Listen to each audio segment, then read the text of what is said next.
Ram Charan, Kollywood director Shankar దర్శకత్వంలో చేసిన చిత్రం గేమ్ చేంజర్. సంక్రాంతి సందర్భంగా జనవరి 10వ తేదీన విడుదలైన ఈ సినిమా డిజాస్టర్ గా నిలిచింది.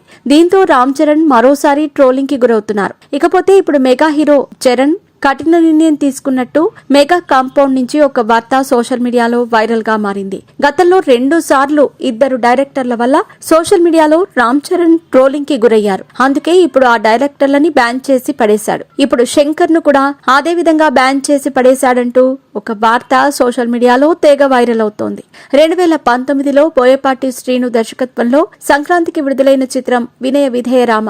ఈ సినిమా సమయంలో కూడా రామ్ చరణ్ పై ట్రోలింగ్ జరిగింది. ఆ తర్వాత బోయపాటితో సినిమా ఊసే ఎత్తలేదు. ఇక కొంతకాలానికి రామ్ చరణ్ కొరటాల శివ దర్శకత్వంలో ఆచార్య సినిమా చేశారు. ఇందులో మెగాస్టార్ చిరంజీవి కూడా నటించారు. కానీ ఈ సినిమా డిజాస్టర్ గా నిలిచింది. దీంతో చాలా మంది ఈ మెగా హీరోలకు ఏమైంది, బ్రెయిన్ ఉందా లేదా అంటూ చాలా మంది కామెంట్లు చేశారు. దీంతో మెగా పవర్ స్టార్ అటు బోయపాటి ఇటు కొరటాల శివని కూడా బ్యాన్ చేశారు. ఇప్పుడు కూడా శంకర్ కారణంగా మళ్లీ ఇలాంటి ట్రోలింగ్ జరుగుతూ ఉండటంతో శంకర్ ని కూడా మెగా ఫ్యామిలీ బ్యాన్ చేసిందని సమాచారం.